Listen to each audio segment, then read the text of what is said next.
Hello, I'm Chris Sorensen, and today I'm going to talk to you about time. This is a topic that has fascinated me for years, both as a science and physics enthusiast and also as a musician, but we'll get there at the end. The goal of this talk is that by introducing hopefully some new ways to think about time for you, that you will expand the way that you think about time, your perception of it, and hopefully you'll even get more out of your time just as a result of thinking about it differently. So, to do this, I've pulled from a few sources that all have something to offer on the perception of time, but also on the nature of it. Because I think just doing a little bit of background on what time is in general will definitely help. So, the first idea is there is no now in the universe.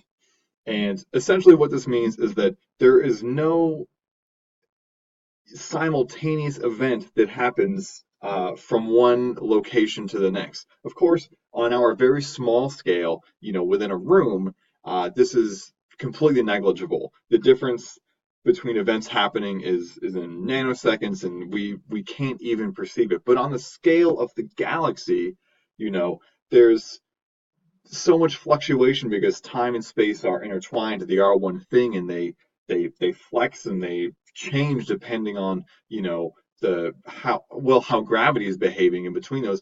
That no two events can be said to have happened simultaneously.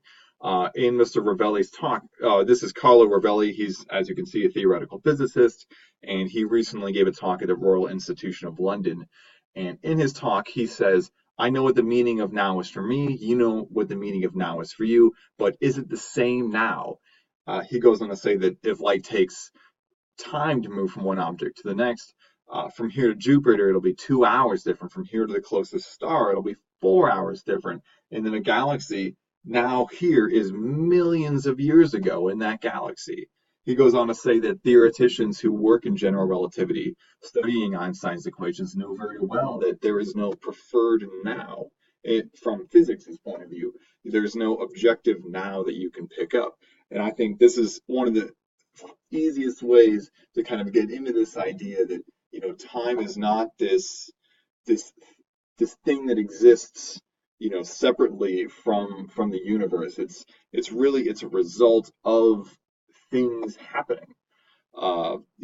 We if you couldn't measure one event and then another, you couldn't measure time. There would be no way to tell. And Mr. Ravelli goes on in his talk to talk more about how the distances between events is how we measure time. But if you were to multiply everything or divide everything by the same amount, it wouldn't matter. So much of physics is time independent. It's only in thermodynamics when he talks about entropy, or when entropy comes into play, is it is physics not time symmetrical, as in everything but thermodynamics behaves exactly the same way, forwards or backwards in time. Okay, moving on. One of my favorite shows on YouTube is called PBS Space Time. And this is where we're going to do a little bit of homework because we need to understand how time and motion are connected. Essentially, in this episode, they talk about the fact that if you had two identical clocks that are perfectly engineered and you held one in your hand, you kept it still on Earth, and someone got in a spaceship with the other identical clock and they flew around the solar system and came back, their clock would be different. It would be off by, as many, well, minutes really, but the fact is, because one of the clocks was moving, it experienced time differently. He goes on to describe, from Einstein's equations, we get gravitational time dilation, which breaks down as follows. A clock ticks slower in an accelerating reference frame. That reference frame is the ship. It's accelerating away. The particles that make up the atoms that make up the materials that make up the clock, particles can't distinguish between gravity and acceleration. So whether you're on the planet, whether you're accelerating, it says that something is happening. Oops. Therefore, the clocks tick slower the deeper they are in a gravitational field. And that field can be either on the planet or in the spaceship. They're both affecting time. But relative to the clock on the planet, the one in the spaceship is accelerating and it's going to experience time differently. So just another example of how time is flexible. It doesn't behave how we might intuit it. So the other idea is continuing on with this idea of time not behaving how we might intuit it. Sometimes it's fun to think about manipulating how we can perceive time. And the easiest way to do that is through music. There was a paper written by Kalaris and Kent. Both of them are business professors at University of Cincinnati, and they wrote a paper on how different kinds of music can affect consumers' perception of time passing.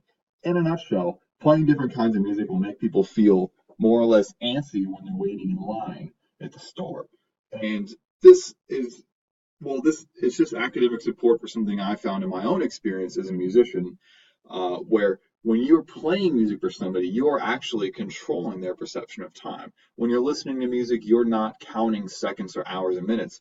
You're just counting beats. The intervals between events, between musical events, is the time that you're experiencing. It's all relative. In the paper, Clarkson and Kent go on to talk about how, you know, again, how much you're paying attention to time will affect how fast or slow it feels like that it's moving to you. If you're in a classroom and you feel stuck there, time will feel really slow. If you're doing something very fun, if you're very, very engaged, time will feel faster. It's time is relative to your emotion on the outside, but on the inside, from your perception, time is relative to your attention to it in a way. And these different layers of how time changes depending on how you feel about it, how you think about it, and even how you are physically moving. It's just fascinating. And so it's flexible, it's malleable, it's different. And we won't even get into time travel because the short answer is you can travel to the future, but you cannot travel to the past. But I'll leave you on a bit of a cliffhanger on that one. And just to conclude, yeah, I hope that you've heard some things that you wouldn't have thought about, that time is different to you in some way now. And hopefully, by thinking about it a little bit differently, just by being more aware of it, you'll find ways to get more out of your own time. So thank you for sharing your little bit of time with me now, and I hope you have a good rest of your day. Thanks.